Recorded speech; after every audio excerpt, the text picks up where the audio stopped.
अस्सलाम वालेकुम viewers, my name is Hina Mahjabeen. I hope you all will be fine. आज मैं आपके साथ शेयर करने वाली हूँ इको 402 माइक्रो इकोनॉमिक्स की असाइनमेंट नंबर 1 का idea solution. But idea solution share करने से पहले अगर आप मेरे चैनल पर न्यू हैं देन प्लीज़ मेरे चैनल को सब्सक्राइब कर दें, बेल आइकन को क्लिक करना मत भूलेगा ताकि upcoming lectures, different assignments, quizzes and papers के नोटिफिकेशंस आप तक पहुंच जाएं। लाइक भी कीजिएगा, शेयर भी कीजिएगा। Okay ji, let's start from today's assignment. Case given है आपको, आप ये खुद पढ़ सकते हैं, ठीक है। ट्वाइस के बारे में मैं जो मेन टॉपिक है जो हमने करना है इसका सॉल्यूशन वो देख लेते हैं। Suppose quantity demanded and quantity supplied equation for toys are given by, यानी डिमांडेड डी से डिमांडेड एस से सप्लाई। तो डिमांडेड की भी इक्वेशन गिवन है आपको और सप्लाई की भी आपको इक्वेशन गिवन है। फर्स्ट जो रिक्वायरमेंट है हमारी उसमें 2 स्टेटमेंट्स हैं। It has been observe that these toys are sold in 30 rupees in rural areas where as the price of these toys are 110 in urban areas. ठीक है, अर्बन में इतनी है यानी शहर में इतनी है और जो देहात हैं यानी गाँव विलेजेस उसमें इतनी है। कैलकुलेट करना है आपने quantity demanded and quantity supplied दोनों प्राइसेस के लिए, यानी 30 रुपीज़ के लिए आपने क्वांटिटी डिमांडेड और सप्लाइड दोनों निकालनी है और इसी तरह से 110 के लिए भी डिमांडेड और सप्लाई दोनों निकालनी है। और किसको यूज़ करना है? इस इक्वेशन को यूज़ करना है। ठीक है, ये आपके पास टेबल का फॉर्मेट गिवन है। और उसके बाद जो लास्ट में आपने ये जो फर्स्ट और सेकेंड कॉलम है आपने क्वान्टिटी डिमांडेड, ठीक है, और यहाँ सप्लाइड के बारे में बताना है। जब 30 रुपीज़ हो डिमांडेड और सप्लाई, जब 110 हुई देन डिमांडेड और सप्लाई क्वांटिटी क्या होगी।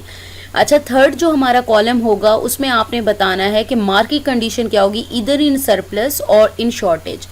सरप्लस और शॉर्टेज को सिंपली अगर बता दूं, किसी चीज़ की कमी की बात करें तो उसे शॉर्टेज कहते हैं, और सरप्लस यानी कोई चीज़ आपके पास वाफर एक्स्ट्रा चीज़ पड़ी है या बच जाती है या रहती है, हो जाती है, तो उसे हम सरप्लस कहते हैं। तो आपने इनका जो आंसर निकालना है डिमांडेड और सप्लाई का, तो उसको देखना है, कंपेयर करना है और उसके बाद बताना है कि मार्केट में क्या है, शॉर्टेज है उस चीज़ का ट्वाइस के या फिर सरप्लस है। ठीक है, सेम इसी तरह से इस प्राइस पर भी आपने यही काम करना है। अच्छा जी, ये आपके पास आ गया सेकंड आपके। अच्छा, ये 1 मार्क का है, यहाँ पर मार्क्स भी गिवन है। ये जो क्वेश्चन मार्क राइट किए हुए हैं ना, तो ये सारे 1 1 1 1 1 1, ठीक है ना, एक एक नंबर का है। तो आप लोग जस्ट आंसर भी इसका राइट कर सकते हैं। अब यहाँ पर आ जाओ, रिक्वायरमेंट 2 टेबल 2 गिवन है जिसमें प्राइस गिवन है, क्वांटिटी डिमांडेड गिवन है, सप्लाइड गिवन है एट 2 डिफरेंट प्राइसेस पर। ठीक है, ये पहले 20 थी और फिर इंक्रीज कर दी 40। तो आपने क्या करना है, कैलकुलेट करना है elasticity of demand of twice, यानी आपने इलास्टिसिटी ऑफ डिमांड फाइंड करना है जब प्राइस ट्वाइस की इंक्रीज हो जाए 20 से 40, यानी पहले 20 थी फिर 40 इंक्रीज हो गई, तो आपने डिमांडेड यानी ये कॉलम हमारे काम का रहेगा।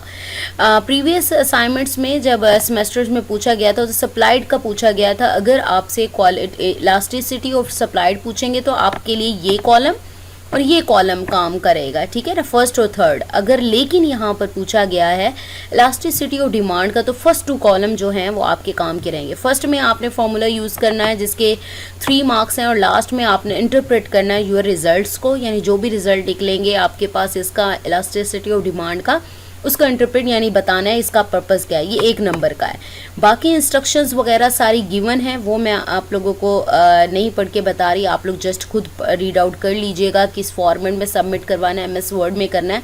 अच्छा जी, मेरा बेसिक जो पर्पस होता है वो आप लोगों की हेल्प करना होता है, ना कि चीटिंग करवाना। कि मैं आप लोगों को जब भी कभी भी कोई आइडिया सॉल्यूशन देती हूँ तो मैं आप लोगों को वो बता भी रही होती हूँ कि टॉपिक कहाँ से आया है, यानी कैसे करना है, कैसे समझा कर। ठीक है, तो फर्स्ट हमारा जो है हमने क्वालिटी डिमांडेड जो निकालनी है, तो मैं आप लोगों को दिखा देती हूँ। यहाँ पर आपने जस्ट क्या करना है, आपके पास क्वालिटी डिमांडेड वाली वही वाली इक्वेशन गिवन है, ठीक है, तो आपने वही इक्वेशन लेनी है। जस्ट जहाँ पर प्राइस की बात, प्राइस यहाँ P प्राइस को रिप्रेजेंट कर रहा है, ठीक है, QD यानी क्वांटिटी डिमांडेड की बात हो रही है। प्राइस यहाँ पर 30 रुपीज़ है, जहाँ पर P है वहाँ 30 पुट कर दें आप। ठीक है, तो 3 9 90 और 2100 में से 90 को माइनस करें तो 2010 होता है। सेम इसी तरह से क्वांटिटी सप्लाई की बात करें तो ये इक्वेशन आपको गिवन है और यहाँ प्राइस कितनी है, 30 है। और यहाँ पर देखें आप 1700 + 10 प्राइस की जगह पर 30 लगा देंगे आप। ठीक है, ये आपके पास आ गया। तो 30 को मल्टीप्लाई 10 से करें तो 300, 300 प्लस 1700 आपके पास होता है 2000। तो आपके पास ये आंसर आ गया। ठीक है, तो अब आपने देखना है QD डिमांडेड आपके पास 2010 है और सप्लाई आपके पास 2000 है। तो मैं आप लोगों को यहाँ पर दिखा देती हूँ हैंड आउट्स में। तो क्या होता है, ये तो इक्विलिब्रियम में आ गया ना डिमांड कर्व, और 6 पर है, 7 और 8 पर आपका जो आंसर है यहाँ पर ये देखें, ये रहा market price is above equilibrium. अगर इक्वल हो तो देन कहेंगे इक्विलिब्रियम में, अगर बढ़ जाए या कम हो जाए तो तब क्या करते हैं। देखो यहाँ पर ये आपको गिवन है, आप हैंड आउट्स के पेज नंबर 7 पर आपके पास है। अगर तो क्वांटिटी सप्लाइड ग्रेटर हो जाए क्वांटिटी डिमांडेड से, यानी सप्लाई ग्रेटर हो जाए तो आपके पास क्या होता है, सरप्लस होता है। ठीक है, यानी सप्लाई बढ़ गई, यानी आपके पास चीज़ें फराहम करने के लिए, सप्लाई करने के लिए बहुत सारी हैं, डिमांड कम है, तो आपके पास वफर मिकदार में तो सरप्लस होता है। ठीक है, इसी तरह से अगर क्वांटिटी डिमांड ज़्यादा हो, ग्रेटर हो जाए सप्लाई से, यानी बहुत ज़्यादा में डिमांड बढ़ गई है, तो उसे कहते हैं शॉर्टेज। ठीक है, तो ये आपके पास 2 सिनेरियोज़ हैं और यहाँ पर आपके पास आ गए। तो यही चीज़ मैं आप लोगों को बता दूं, और यहाँ पर मैंने लास्ट में राइट भी किया है, जब आपकी सप्लाई जो है, डिमांड जो है वो बढ़ जाए और आपकी सप्लाई कम हो, यानी आपके पास चीज़ें सप्लाई करने के लिए नहीं है, तो ऑब्वियसली वो क्या होगा, शॉर्टेज होगा।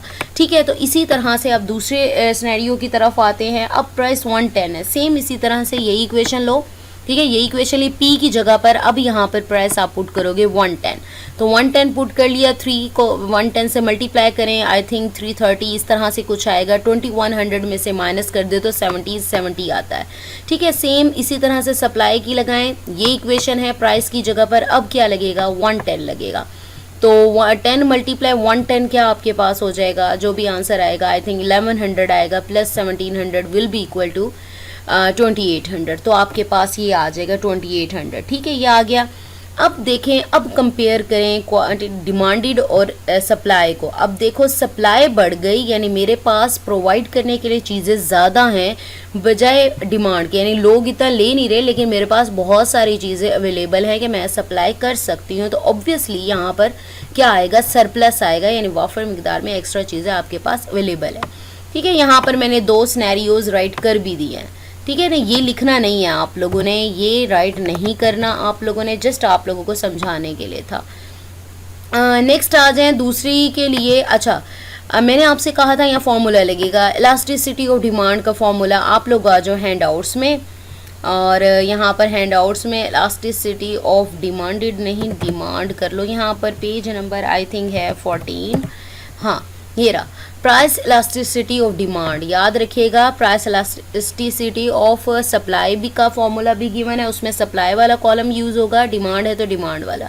उसका फॉर्मूला यहाँ पर EP परसेंटेज है, यानी डेल्टा Q, यानी चेंज इन क्वांटिटी, और प्राइस में चेंज परसेंटेज। ठीक है, तो ये फॉर्मूला आप लोगों के पास गिवन है और ये चीज़ है। ठीक है, ये वाला फॉर्मूला है, तो ये हम यूज़ करेंगे। तो यहाँ पर किस तरह से यूज़ करना है वो मैं आप लोगों को दिखा देती हूँ। फॉर्मूला हमारे पास ये है, यहाँ पर प्राइस की बात हो रही है जो एक्चुअल प्राइस है, और क्वांटिटी की बात हो रही है, यानी आपके जो एक्चुअल क्वांटिटी है वो आ जाएगी, और क्वांटिटी में चेंज यानी दूसरी क्वांटिटी को Q2 माइनस Q1 जैसे करते हैं, 1980 माइनस 2040, और इसी तरह से प्राइस की बात करेंगे 40, यानी दूसरी प्राइस को पहली प्राइस में से, यानी P2 माइनस P1। तो यही चीज़ें यहाँ पर की हुई हैं। ठीक है, यहाँ देख लो, ये प्राइस है और ये डिमांडेड है, तो ये क्या है 20, यानी P आपके पास 20 है, डिवाइडेड बाय उसी की डिमांड यानी 2040, मल्टीप्लाई आएगा यहाँ पर। ठीक है, मल्टीप्लाई का साइन है, आप ऐसे भी राइट करें मल्टीप्लाई। अब यहाँ पर डेल्टा Q, यानी सेकंड क्वांटिटी में से फर्स्ट क्वांटिटी को माइनस करना है। सेकंड क्वांटिटी डिमांडेड आपके पास है माइनस फर्स्ट क्वांटिटी डिमांडेड वाले। ठीक है, तो ये मैंने माइनस किया, फिर डिवाइडेड बाय डेल्टा P, यानी अब प्राइसेस की बारी आ गई। सेकंड प्राइस में से फर्स्ट प्राइस को माइनस कर दें, 40 माइनस 20। तो इसको पहले डिवाइड करें, फिर इसको माइनस करें, इनको माइनस करें, डिवाइड करें, मल्टीप्लाई करने के बाद आपके पास जो आंसर आता है -0.00294 आता है।